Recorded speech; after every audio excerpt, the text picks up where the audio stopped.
जय हिंद। ये महेश कुमार बरनवाल का जो बुक आता है ना साइंस का, बहुत अच्छा बुक है। और देखिए, इससे आपको पढ़िएगा ना तो इससे आपको ये फायदा होगा कि आपको जो छोटे छोटे कॉन्सेप्ट हैं वो आपको जहन में उतर जाएंगे। ठीक है, तो हमने कई बार इस बुक को पढ़ा है, देख ही रहे होंगे यहाँ पे। ठीक है, पढ़ा हुआ ही है। तो हम स्टार्ट करते हैं और चीज़ों को केवल पीडीएफ पे पढ़ करके नहीं, ऐसे है होता है ऐसे बिल्कुल नहीं, हम समझाते हुए पढ़ेंगे। ठीक है, चलिए। सबसे पहले हम ये द्रव्य की बात कर देते हैं, यानी मैटर की बात कर देते हैं। आखिर ये मैटर होता क्या है? जैसे में हम ब्रह्मांड की बात कर देते हैं, दुनिया की बात नहीं करें, ब्रह्मांड की बात करते रहे। कोई भी पदार्थ को आप ले लीजिए, ठीक है, और वो अगर स्थान घेर रहा हो, जैसे में आप मान लीजिए कि हमने ईंट लिया, ठीक है। अब ये ईंट को आप कहीं पे भी रखिएगा तो ये कहीं कुछ ना कुछ तो स्थान घेरेगा। आप कुछ भी ले लीजिए, आप गैस भी ले लीजिए, गैस को भी रखिएगा कहीं ना कहीं पे, तो वो कुछ ना कुछ तो स्थान घेरेगा। आप ठोस ले लीजिए, यानी कुछ भी ब्रह्मांड में आप ले लीजिए, वो कुछ न कुछ स्थान घेरेगा। ठीक है, उसी को तो हम लोग द्रव्य बोलते हैं, यानी मैटर बोलते हैं। ये द्रव्य एक ठो, ये द्रव्य जो होता है लिक्विड होता है, ठीक है, लेकिन ये द्रव्य अलग है। ठीक है, ये द्रव्य लिक्विड है, ये पानी वाला है। ये द्रव्य को नहीं समझना, यहाँ पे देखिएगा ये द्रव्य अलग तरीके से लिखा हुआ। ये तो कंप्लीट है कि द्रव्य क्या होता है, समझ में आ गया। ठीक है, तो अब इस चीज को केवल किताबी भाषा में नहीं समझना, अच्छे तरीके से समझना है। ठीक है, तो ये तो कंप्लीट हो गया आपका कि मैटर क्या है जो। अब देखिएगा, अब ये द्रव्य की अवस्थाएं होती है। जैसे में आप ठोस पढ़े होंगे, द्रव पढ़े होंगे, गैस पढ़े होंगे, और एक ठो प्लाज्मा है, और फिर एक ठो बोस आइंस्टीन कंडेंसेट है। ये सभी चीज़ों को हम अच्छे तरीके से पढ़ेंगे। अब ठोस पदार्थ की बात किया जा रहा है कि ठोस यानी द्रव की कितने अवस्थाएं होते हैं, तो 5 अवस्थाएं होते हैं। कितने? 5। पहला है ठोस, फिर उसके बाद है द्रव, फिर उसके बाद है गैस, फिर उसके बाद है प्लाज्मा, और एक और है वो बोस आइंस्टीन कंडेंसेट है। बोस आइंस्टीन कंडेंसेट, ठीक है। सभी के बारे में अच्छे तरीके से भी चर्चा करते हैं। अब जब बात किया जा रहा है ठोस का, ठीक है, यानी ये किसका अवस्था है, तो ये द्रव्य की अवस्था है। ठोस क्या है? ये द्रव्य की अवस्था है, यानी मैटर की अवस्था है। ठीक है, यानी एक तरह से कर लीजिए कि उसका वो पार्ट है। अब जब हम ठोस की बात कर देते हैं तो अब हम ईंट का ही लेते हैं। ठीक है, एग्जाम्पल यहाँ पे हम ईंट का ही लेते हैं, या कोई लकड़ी ले लेते हैं। मान लीजिए कि इतना बड़ा लकड़ी है, ठीक है। जब आप लकड़ी में अंदर देखते होंगे तो क्या होता है ना कि कोई भी लकड़ी ले लीजिए या ईंट ले लीजिए, कुछ भी ले लीजिए, तो उसका एक निश्चित आकार होता है। ठीक है, और निश्चित आकार होने के साथ साथ में उसका निश्चित आयतन भी होगा। अच्छा, जैसे मैं सिंपल सी हम बात बताते हैं कि अगर कोई ईंट है आपके पास में, तो क्या उस ईंट को आप दबा सकते हैं? बिल्कुल नहीं दबा सकते हैं। तो इसमें होता क्या है ना कि इसके अंदर अंदर छोटे छोटे छोटे छोटे छोटे छोटे बहुत सारे परमाणु होते हैं। और जिसमें अब जब आगे पढ़िएगा परमाणु अणु क्या होता है जो, लेकिन हम थोड़ा सा भी चर्चा कर लेते हैं। परमाणु जो होते हैं, ये कोई भी जो आप मैटर ले लीजिए तो उसका छोटा रूप है। परमाणु जो है उसका छोटा रूप है, और बहुत सारे परमाणु जब जुड़ जाएंगे तो वो क्या बनाएगा? अणु बनाएगा। क्या बनाएगा? अणु बनाएगा। ठीक है, यानी एक से ज्यादा परमाणु अगर जुड़ जाएगा तो वो क्या बनाएगा? अणु बनाएगा। और एक से ज्यादा अणु जब बहुत सारे जुड़ जाएंगे तो वो क्या बनाएगा? वही पदार्थ बनाता है। यहाँ तक तो कंप्लीट है। ठीक है, अब हम बात कर देते हैं इसकी। तो सबसे पहले हम अभी क्या देखा, पहला पॉइंट क्या देखा कि जो ठोस होते हैं, ठोस, जैसे में आप ईंट ले लीजिए, एग्जाम्पल हमने लिया ईंट का या लकड़ी का, तो उसका आयतन भी निश्चित है और आकार भी निश्चित है कि नहीं है? अरे, या तो ये 2 इंच का है, या 4 इंच का है, या 5 इंच का है, और आकार भी क्या है? निश्चित है। ठीक है, ये बदल नहीं सकता है। ठीक है, अच्छी बात है। अब हम बात कर देते हैं इसके अंदर जो बात किया गया है इंटरमोलिक्यूलर स्पेस, वो क्या होता है अभी हम चर्चा करते हैं। ये छोटे छोटे जो आप इसके अंदर जो परमाणु जुड़ करके बना है, तो इसके अंदर जो होते ना है बहुत घनिष्ठता से ये पकड़े हुए रहते हैं। और इतना घनिष्ठता से पकड़े हुए रहते हैं इसी वजह से इसका आकार जो होता है क्या होता है, निश्चित होता है। अब इसकी संपीड़न जो होती है नहीं किया जा सकता, यानी इसको चापा नहीं जा सकता है। लेकिन वही अब गैस की जो हम देखेंगे तो उसको बहुत ज़्यादा आप कंप्रेस कर सकते हैं, चाप सकते हैं। जैसे मैं आपको सिलेंडर, घर पे तो सिलेंडर गैस होगा ही, तो वो जो गैस जो है ना वो काफ़ी ज़्यादा संपीड़न किया हुआ रहता है और हम लोगों को सिलेंडर में भरा जाता है। ठीक है, ये तो कंप्लीट हो गया। ठोस तो आपको कंप्लीट हो गया ना कि इसका आकार और आयतन दोनों निश्चित होता है और इसके अंदर जो मोलिक्यूलर स्पेस होते हैं, मोलिक्यूलर स्पेस वो बहुत कम होते हैं।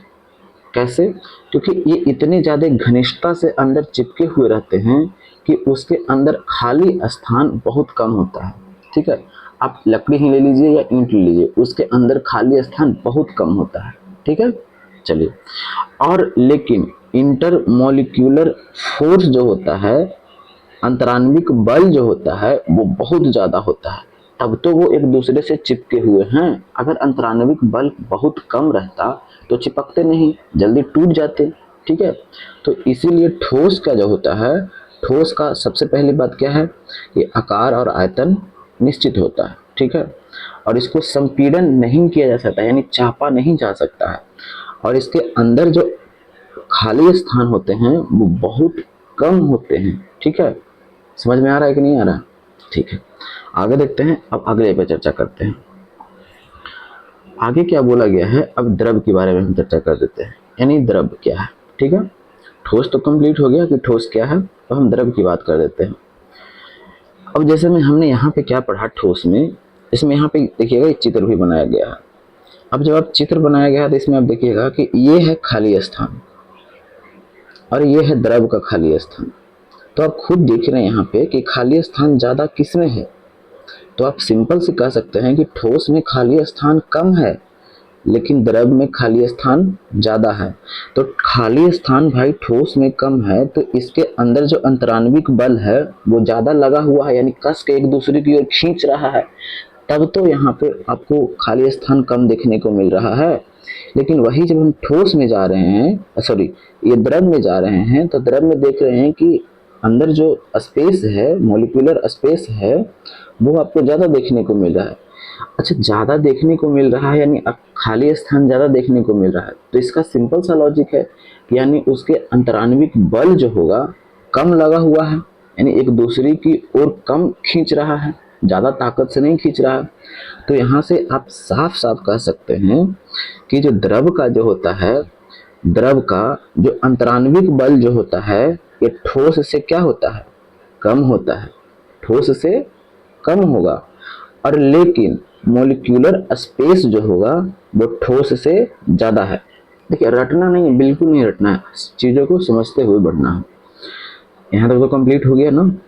इसके अंदर, किसके अंदर, द्रव के अंदर, द्रव के अंदर आपको स्पेस ज़्यादा दिखाई दे रहा है कि नहीं दे रहा है, तो कहिए कि हाँ, यहाँ पे साफ साफ दिखाई दे रहा है। तो इसके अंदर आपको फोर्स जो लग रहा है वो कम लग रहा होगा, तब तो स्पेस ज़्यादा है। कंप्लीट हो गया। अब आते हैं इसकी आयतन और आकार पर। आपके पास में पानी है, मान लीजिए कि आपके पास 1 लीटर पानी है। अब आप 1 लीटर पानी को कोई भी शेप में रखिए, कोई भी शेप में रखिए। जैसे में आपने बाल्टी में रखिएगा तो वो बाल्टी का आकार ले लेगा, ले लेगा कि नहीं। आप बोतल में रखिएगा तो बोतल का आकार ले लेगा। ठीक है, यानी कहने का मतलब क्या है, ठीक है, कि उसका आकार जो होता है, जिस शेप में हम डाल रहे हैं, जिस चीज़ में डाल रहे हैं, उसी का रूप ग्रहण कर ले रहा है। लेकिन आप एक चीज़ बताइएगा, 1 लीटर पानी है तो वो पानी तो 1 लीटर ही रहेगा ना, ऐसा थोड़ा नहीं है कि वो 2 लीटर हो जाएगा।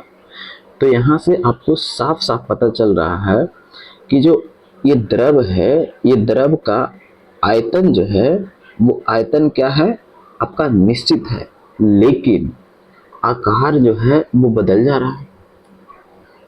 ऐसे में सिंपल सी बात है कि आप 1 लीटर पानी को या तो बोतल में रखिए तो वो बोतल का आकार ले लेगा, बाल्टी में रखिए वो बाल्टी का आकार ले रहा है, आप लोटा में रखिए तो वो लोटा का आकार ले ले रहा है। लेकिन वो 1 लीटर जो पानी है वो 1 लीटर ही है, ऐसा नहीं है कि 1 लीटर से वो 2 लीटर हो जा रहा है या आधा लीटर हो जा रहा है। तो एक तो कंप्लीट हो गया ना। चलिए एक बार फिर से रिवीजन कर देते हैं द्रव के बारे में। द्रव के अंदर जो है वो मोलिक्यूलर स्पेस ठोस से क्या है, ज़्यादा है कि नहीं, साफ दिखाई पड़ रहा है। क्यों है वो भी चर्चा किया। अच्छा, इसके अंदर जो मॉलिक्यूलर स्पेस है वो तो ज़्यादा है। अच्छा, और फोर्स जो इसके अंतराण्विक बल जो लग रहा है वो ठोस से कम है कि ज़्यादा है, तो ठोस से कम है, लेकिन ठोस में अंतराण्विक बल ज़्यादा था। ठीक है, कंप्लीट हो गया ना। और इसका आयतन जो होता है वो निश्चित होता है, लेकिन आकार आकार यानी जिस चीज में आप डालिएगा उसी चीज का वो आकार ग्रहण कर ले रहा है। ठीक है, तो यहाँ पे ठोस भी कंप्लीट हो गया और द्रव भी कंप्लीट हो गया। अब आते हैं गैस पे। ठीक है, अब गैस में देख रहे हैं कि यहाँ पे ठोस में देख रहे हैं तो इसका मोलिकुलर स्पेस कम है, इससे ज़्यादा मॉलिक्यूलर स्पेस आपको द्रव में देखने को मिल रहा, और इससे ज़्यादा मॉलिक्यूलर स्पेस आपको गैस में देखने को मिल रहा। देखिए कितना दूर दूर तक ये है, ये सब खाली स्थान ही है। तो यहाँ से आपको क्या दिखाई पड़ रहा है कि द्रव से मॉलिक्यूलर स्पेस ज़्यादा किस में है, तो कहिएगा गैस में है। द्रव से ज़्यादा मॉलिक्यूलर स्पेस आपको किस में मिल रहा है, गैस में मिल रहा है। अच्छा, यानी खाली स्थान ज़्यादा है ना। जब खाली स्थान ज़्यादा है तो ये एक जो परमाणु है ये अंदर बैठा हुआ यानी एक दूसरे की ओर कम खींच रहा होगा, कम ताकत से खींच रहा होगा, तब तो मॉलिक्यूलर स्पेस ज़्यादा है। अगर ज़्यादा कस के खींचता तो सट जाता ना इसके जैसा, लेकिन नहीं है ऐसा। तो यहाँ से तो कंप्लीट हो गया। अब गैस की हम बात कर देते हैं। तो गैस का आकार भी अनिश्चित होता है और आयतन भी क्या होता है, अनिश्चित होता है। क्या होता है, गैस का आकार भी अनिश्चित और आयतन भी अनिश्चित, लेकिन इसमें मॉलिक्यूलर स्पेस क्या होते हैं, ज़्यादा होते हैं। गैस का आपको अंतराण्विक स्थान जो होता है वो क्या होता है, ज़्यादा होता है, लेकिन इसके परमाणुओं के अंदर जो फोर्स लग रहा है वो फोर्स कम होगा या ज़्यादा, तो कहिए बिल्कुल कम ही होगा।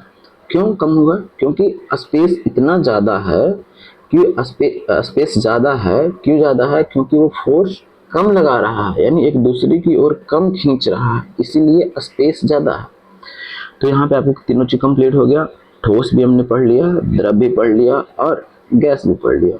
अब हमें पढ़ना है प्लाज्मा।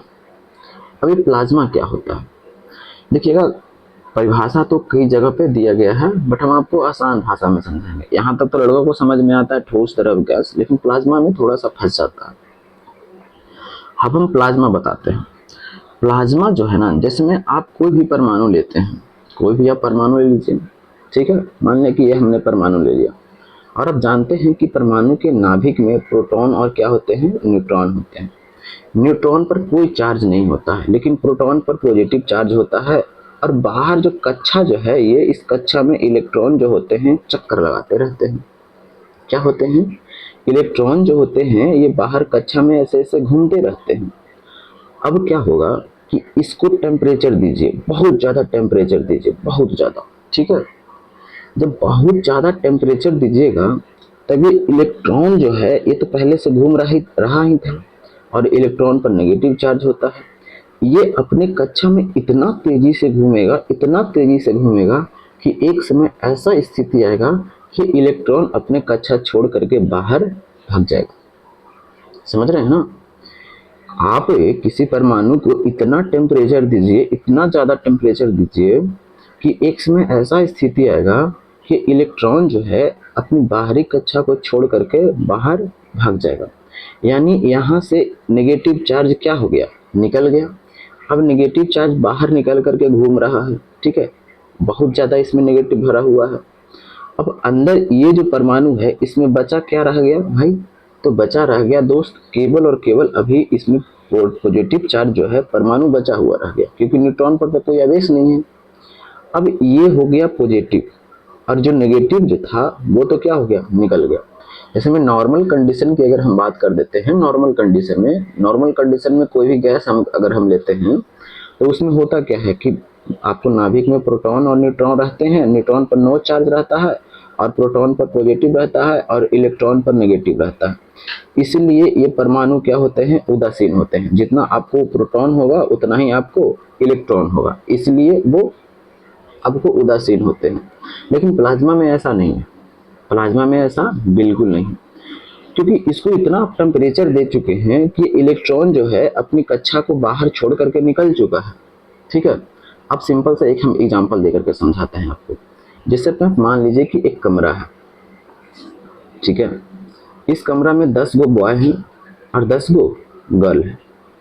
ठीक है, अभी न्यूट्रल अवस्था में है, अपने अपने जोड़ा में है। ठीक है, अब हमने क्या किया कि उस कमरा में इतना ज़्यादा टेम्परेचर दिया, इतना ज़्यादा टेम्परेचर दिया, अभी नॉर्मल कंडीशन में एक दूसरे के साथ में बैठे हुए थे, लेकिन जब आपने इतना ज़्यादा टेम्परेचर दिया उस कमरे को, इतना ज़्यादा टेम्परेचर दिया कि वो जोड़ा जो है एक दूसरे को छोड़ करके इधर उधर भागने लगे, इधर उधर भागने लगे। ठीक है, तो आप बताइएगा कि ये 10 गो बॉय हैं, अभी भी तो 10 ही बॉय हैं ना, ऐसा थोड़ा नहीं कि 11 बॉय हो गया। और ये गर्ल जो है 10 ठो, वो भी तो अभी 10 को ही है ना, ऐसा थोड़ा नहीं है कि 10 से 11 हो जाएगा। तो यहाँ से आपको साफ पता चल रहा है, पता हो रहा है ये बात कि प्लाज्मा जो है, ये प्लाज्मा को में जो प्रोटॉन जो है, और ये प्रोटॉन जो अंदर ये नाभिक में बैठा हुआ है और इलेक्ट्रॉन जो बाहर चक्कर लगाता है, जब हम टेम्परेचर देते हैं तो इलेक्ट्रॉन अपनी कक्षा को बाहर छोड़ करके क्या होता है, निकल जाता है। ठीक है, अच्छा, अब एक बात बताइएगा, अब इसका सिंपल सा एग्जांपल, जिसमें ये तो ठीक है हम समझ गए, अब एक सिंपल सा एक एग्जांपल समझना है कि एग्जांपल इसका बताइए। तो देखिएगा, सूर्य जो है ना, सूर्य, अब जो सन है वो जो है वो प्लाज्मा अवस्था में ही है। क्यों? क्योंकि वहाँ पे इतना ज़्यादा टेम्परेचर है, इतना ज़्यादा टेम्परेचर है, इतना ज़्यादा टेम्परेचर है कि यही वाला प्रोसेस वहाँ पे हो रहा है। तो प्लाज्मा समझ में आ गया ना। अच्छा, अब एक बात पूछना है एग्जाम में, यहाँ से क्वेश्चन बहुत सारे बनते हैं कि प्लाज्मा जो है, ये प्लाज्मा में विद्युतीय क्षेत्र और चुंबकीय क्षेत्र से अत्यधिक प्रभावित होते हैं। वो कैसे, वो हम समझाते हैं। जैसे में आप अगर नॉर्मल कोई गैस लेते हैं, तो नॉर्मल कोई हमने गैस लिया तो उसमें प्रोटॉन है और न्यूट्रॉन नाभिक में है, इलेक्ट्रॉन बाहर चक्कर लगा रहा है, और इसे विद्युतीय क्षेत्र को गुजारिए या चुंबकीय क्षेत्र को गुजारिए तो कोई इसको प्रभाव नहीं पड़ेगा। ठीक है, लेकिन अब ये प्लाज्मा है, तो प्लाज्मा से जैसे ही विद्युतीय क्षेत्र या चुंबकीय क्षेत्र गुजरता है तो पॉजिटिव चार्ज नेगेटिव की ओर भागता है और नेगेटिव चार्ज पॉजिटिव की ओर भागता है। जैसे में आप सुनते हैं कि झंझावत होता है, यानी जो बिजली कड़कने की बात आप सुनते हैं, तो उसका प्रोसेस भी यही है। क्यों? क्योंकि वो इतना ज़्यादा टेम्परेचर होता है, और टेम्परेचर होने के साथ साथ में जो पॉजिटिव चार्ज जो है उसका वो नेगेटिव की ओर भागने लगता है, और नेगेटिव चार्ज जो है वो पॉजिटिव की ओर भागने लगता है। तो इसीलिए ये प्लाज्मा अवस्था में आपको विद्युतीय क्षेत्र और चुंबकीय क्षेत्र से अत्यधिक प्रभावित होते हैं, लेकिन नॉर्मल कंडीशन में ऐसा बिल्कुल नहीं होता। ठीक है, तो क्या ये सब में विद्युतीय क्षेत्र और चुंबकीय क्षेत्र से कोई प्रभावित हो रहा था? तो नहीं, लेकिन प्लाज्मा में आपको ऐसा देखने को मिल रहा था। चलिए ठीक है, अब हम अगले स्लाइड पर चलते हैं।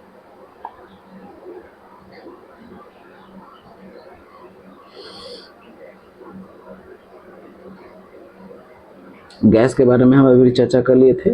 दोनों को हमने देखा था कि आयतन और आकार दोनों अनिश्चित होता है। अभी हमने चर्चा किया है, सब कुछ बताया है इसके बारे में। ऐसा हम बिल्कुल नहीं कर रहे हैं कि आ करके इसको केवल पीडीएफ को पढ़ दे रहे हैं, कुछ फायदा नहीं उससे होने जाना। वैसे घर पे किताब है, आप खुद भी पढ़ लीजिएगा। ठीक है, प्लाज्मा के बारे में भी हमने बताया कि गैसों की क्या है, आयनीकृत अवस्था है जिसमें धनावेशित आयन, चर्चा किया ना, जिसमें हम 10 गो बॉय का एग्जाम्पल लिया था, 10 बॉय का एग्जाम्पल लिया था और 10 गो गर्ल का। ठीक है, तो धनावेशित आयन और ऋणावेशित आयन, ठीक है, दोनों की क्या होती है, संख्या बराबर होती है। कितना भी टेम्परेचर दे दीजिए, एक एक दूसरे की ओर बहुत ज़्यादा तेजी गति से इधर से उधर भागेंगे, लेकिन 10 बॉय है वो 10 बॉय ही रहेगा। और ये भी चर्चा किया कि विद्युतीय क्षेत्र चुंबकीय क्षेत्र से अत्यधिक प्रभावित होते हैं। कैसे प्रभावित होते हैं वो भी हमने देख लिया। ठीक है, चलिए अब एक और अवस्था है ना पढ़ने के लिए, वो है बोस-आइंस्टीन कंडेंसेट। हमारे भारतीय साइंटिस्ट ही थे सत्येंद्र नाथ बोस। ठीक है, उन्होंने एक ऐसी अवस्था का खोज किया कि जैसे में आप कोई चीज़ ले लीजिए, ठीक है, गैस को ले लीजिए, आप उस गैस को -273 डिग्री सेल्सियस तक उसको क्या कीजिए, ठंडा कीजिए।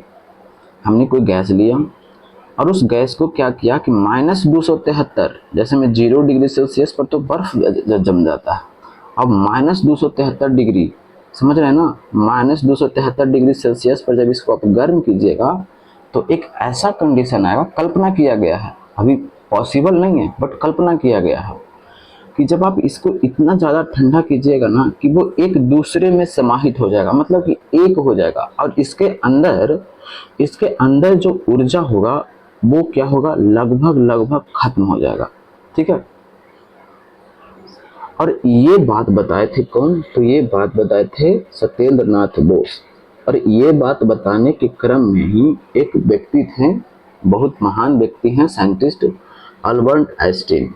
वो अल्बर्ट आइंस्टीन को एक पत्र लिखते हैं कि एक ऐसा पदार्थ है, मतलब कि कुछ किसी पदार्थ को, यानी वायु को, अगर हम -273 डिग्री सेल्सियस तक उसको ठंडा करते हैं तो एक ऐसा अवस्था आएगा कि उसके अंदर जो एनर्जी होगी वो क्या हो जाएगी, मुक्त हो जाएगी, और वो एक दूसरे में क्या हो जाएगा, समाहित हो जाएगा।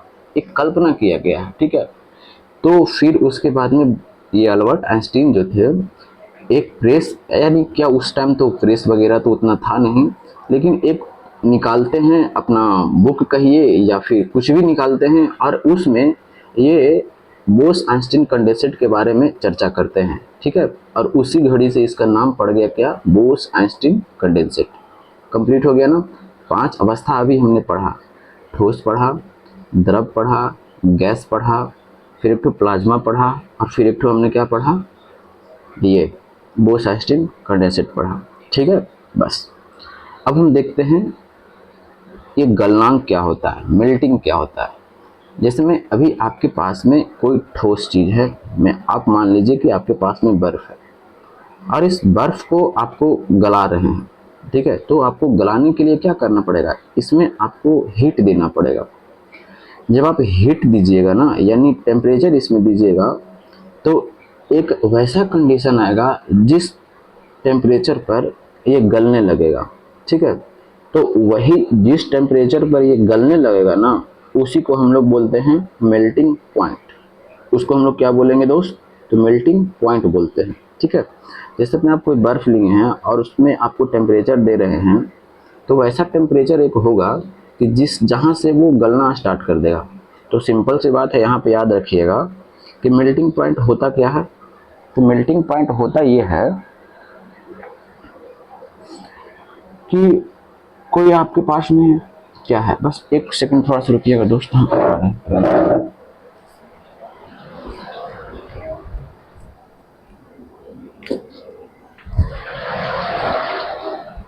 मेल्टिंग पॉइंट होता ये है कि जैसे में आपके पास में ठोस थी, ये बर्फ है, और इसमें आप टेम्परेचर दे रहे हैं, तो एक ऐसा कंडीशन होगा, एक ऐसा टेम्परेचर होगा जहाँ से ये बर्फ पिघलना क्या करेगा, स्टार्ट कर देगा। ठीक है, और वही आपका क्या हो जाएगा, मेल्टिंग पॉइंट हो जाएगा। ठीक है, तो मेल्टिंग पॉइंट में होता क्या है, मेल्टिंग पॉइंट में होता यही है कि कोई चीज ठोस से क्या बनते हैं, द्रव बनते हैं। ठोस से क्या बनते हैं, तो द्रव बनते हैं, यानी ठोस से आपको लिक्विड बन जाएगा मेल्टिंग में। ठीक है, और जिस ताप पर वो गलना स्टार्ट कर देगा वो आपका मेल्टिंग पॉइंट हो जाएगा। ठीक है, अब मेल्टिंग में होता क्या है, ठोस से कोई चीज क्या बनता है, तो द्रव बनता है। ठीक है, कंप्लीट है, आगे देखते हैं। अब है वेपोराइजेशन, यानी बाष्पीकरण। ये बाष्पीकरण क्या होता है, बाष्पीकरण में होता क्या है ना कि आपके पास में कोई चीज द्रव है। ठीक है, सिंपल नॉर्मल जिंदगी का एग्जांपल लेंगे हम। द्रव है, जैसे में आप मान लीजिए कि आपके पास में पानी है, और जब आप उसको गर्म करते हैं, ठीक है, जब आप गर्म करते हैं तो एक कंडीशन, यानी एक टेम्परेचर ऐसा आता है जहाँ से वो वाष्प, जिसको भाप बोलते हैं, वाष्प बनना स्टार्ट हो जाता है। जैसे आप पानी गर्म करते हैं ना, तो पानी गर्म करते हैं तो एक टेम्परेचर ऐसा होता है जहाँ से वो क्या होता है, वाष्प बनना स्टार्ट कर देता है। उसको हम लोग क्या बोलते हैं, बॉइलिंग पॉइंट बोलते हैं। जिस कोई ऐसा टेम्परेचर होगा जहाँ से वो वाष्प बनना स्टार्ट हो जाता है, ठीक है ना, तो उस पॉइंट को, यानी जहां से वो भाप बनना स्टार्ट हुआ है, उसे हम लोग क्या बोलते हैं, तो बॉइलिंग पॉइंट बोलते हैं। और वाष्पीकरण में होता क्या है, आपको द्रव से क्या बनता है, गैस बनता है। द्रव से क्या बनता है, तो गैस। द्रव से आपको क्या बनेगा, गैस बनेगा। कंप्लीट हो गया। जैसे में आप पानी गर्म करते हैं, तो पानी गर्म करते हैं, तो पानी गर्म करने के क्रम में क्या होता है कि एक ऐसा आपको टेम्परेचर बिंदु आता है, बॉइलिंग पॉइंट आता है, जहां से वो क्या होता है, भाप बनना स्टार्ट हो जाता है। उसे हम लोग क्या बोलते हैं, बॉइलिंग पॉइंट, बोले तो क्वथनांक। ठीक है। अब हम एक चीज आपको समझाते हैं यहाँ पे, आप कुकर में खाना जल्दी कैसे बन जाता है, और पहाड़ पर जाते हैं तो खाना लेट से क्यों बनता है। हम अभी समझाते हैं कैसे होता है जो काम। क्या होता है ना, कि जैसे में आपके पास में ये कुकर है, ठीक है। अब ये कुकर है, आपने क्या किया कि इसमें इतना ज़्यादा आपने टेम्परेचर दे दिया, इतना ज़्यादा टेम्परेचर दे दिया। एक तो पहले से ही इसका दाब जो है आपको कांस्टेंट किया हुआ है, कुकर है तो दाब कांस्टेंट है ना, आयतन भी कांस्टेंट है। अब इसने आपने क्या किया कि टेम्परेचर अंदर से दे रहे हैं, तो अंदर से जब टेम्परेचर दे रहे हैं, तो होता क्या है कि इसका जो बॉइलिंग पॉइंट है, वो बॉइलिंग पॉइंट ज़्यादा हो जाता है। और ज़्यादा होने के क्रम में क्या होता है कि जैसे में आप चावल डाले हैं, खौलना चाहिए इसे 100 डिग्री सेल्सियस पर ही, लेकिन ये खोलने लगेगा कितना पर, 120 पर, यानी बॉइलिंग पॉइंट आपको ज़्यादा हो गया है। अभी हमने बॉइलिंग पॉइंट को समझाया कि जहां से वो भाप बनना स्टार्ट कर दे, वही आपका बॉइलिंग पॉइंट है, यानी क्वथनांक है, हिंदी में इसको बोलते हैं। ठीक है। तो खाना इसीलिए जल्दी बन जाता है, ठीक है, क्योंकि बॉइलिंग पॉइंट इसका काफ़ी ज़्यादा हो गया है। ठीक है, 120-25 पर वो क्या होता है, खोलने लगता है। यानी बॉइलिंग पॉइंट ज़्यादा होने से आपको कुकर में खाना जल्दी बन जाता है। ठीक है। बहुत बड़े बड़े लड़कों को समझ में नहीं आता ये सब चीज़, एग्जाम में पूछते हैं, गलत कर देते हैं। अब है संघनन की बात कर देते हैं कि संघनन क्या होता है। ठीक है। तो संघनन में कुछ नहीं है, सिंपल सी बात है। भाई एक मिनट थोड़ा सा। हम्म।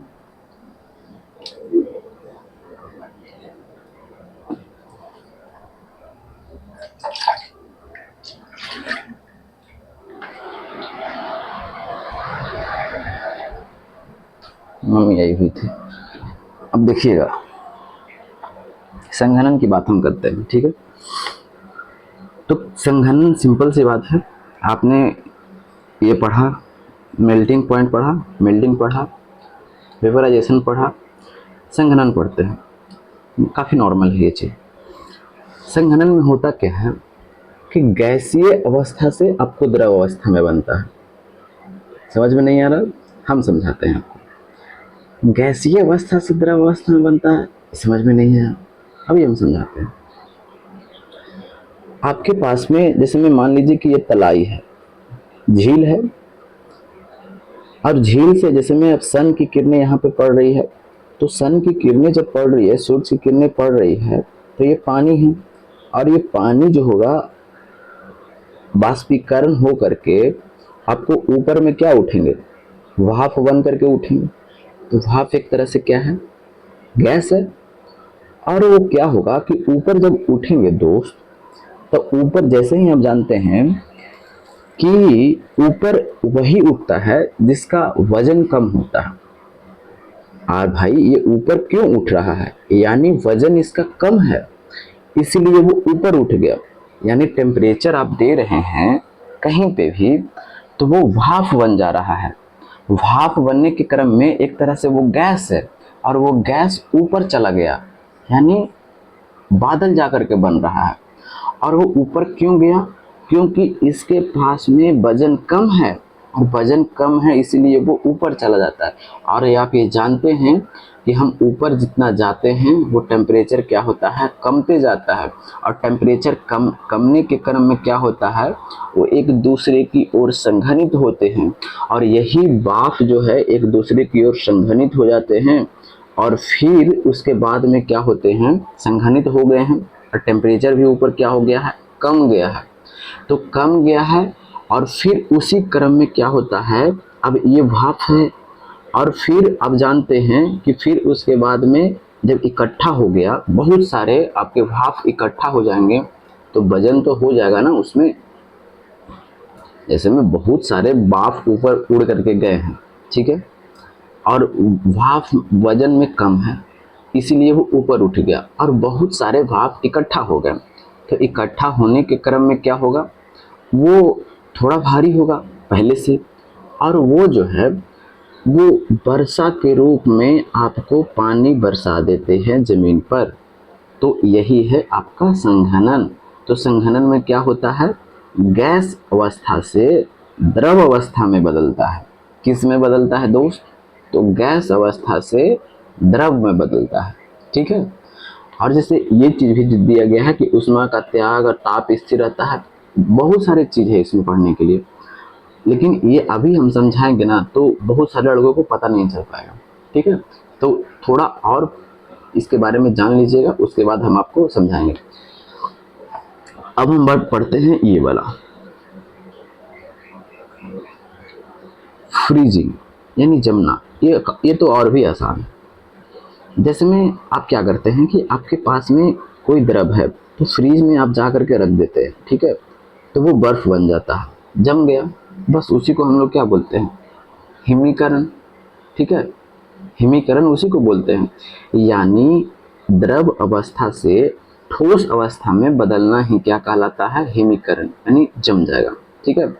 किसमें, तो क्या द्रव अवस्था से ठोस अवस्था में बदलना आपको क्या कहलाता है, हिमीकरण कहलाता है। आप जल लीजिए, जल को फ्रिज में रख दीजिए, ठीक है, तो वो ठोस में बदल जाएगा, ठीक है, तो वो क्या हो गया, हिमीकरण हो गया, ठीक है। चलिए अब आगे देखते हैं उधर्पातन। इससे भी बहुत सारे क्वेश्चन आपको एग्जाम में पूछे जाते हैं, ये आसान है। लेकिन हमने क्या किया, अभी जैसे मैं देखा कई अवस्था पढ़ा हमने, ठीक है, एक पढ़ा ठोस पढ़ा, एक द्रव पढ़ा और एक गैस पढ़ा। नॉर्मल कंडीशन में होता क्या है कि आप ठोस को गर्म कीजिएगा, लोहा को गर्म कीजिएगा तो वो द्रव बनेगा, और द्रव को जब गर्म कीजिएगा तो वो गैस बनेगा। यही पढ़ रहे थे ना, ठोस को जब आप गर्म कीजिएगा तो वो द्रव बनेगा, और द्रव को जब गर्म कीजिएगा तो वो गैस बनेगा, ठीक है। लेकिन बाष्पीकरण में होता क्या है ना कि ठोस को जब आप गर्म कीजिएगा तो वो द्रव में नहीं बदलेगा भाई, वो बदल जाएगा डायरेक्ट किस में, गैस में। यानी ठोस को जब आप गर्म कीजिएगा तो द्रव में बदलेगा नहीं, वो बदल जाएगा किस में, गैस में। और ठोस से डायरेक्ट गैस में बदलना ही क्या कहलाता है, सब्लिमेशन, यानी उधर्वपातन। समझ में आ गया, यानी ठोस से डायरेक्ट किस में, गैस में बदलना ही आपको क्या कहलाता है, सब्लिमेशन, उधर्वपातन। एग्जाम्पल इसके कई सारे पूछे जाते हैं कि इसकी एग्जाम्पल क्या है, तो आपको ठोस कार्बन डाइऑक्साइड, ठीक है, ठोस कार्बन डाइऑक्साइड ये आपको उधर्वपातन के उदाहरण है। कैफीन ये भी आपको उधर्वपातन के उदाहरण है। ये सब उदाहरण आपको याद करना पड़ेगा। आप अमोनियम क्लोराइड कई बार एग्जाम में पूछा है, अमोनियम क्लोराइड ये भी आपको उधर्वपातन के उदाहरण है, ठीक है।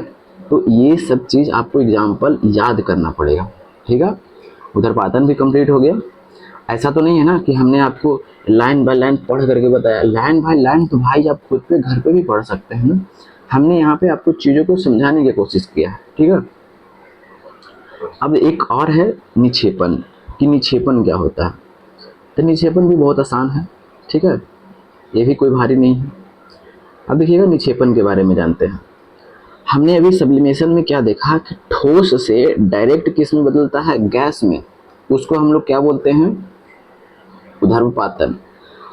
और निक्षेपण में गैस से डायरेक्ट किस में बदल जाएगा, ठोस में, जबकि उसको गैस से बदलना चाहिए था द्रव में, लेकिन गैस से ये किस में बदल जा रहा है, डायरेक्ट ठोस में बदल जा रहा है। उसी को हम लोग क्या बोलते हैं, तो निक्षेपण बोलते हैं।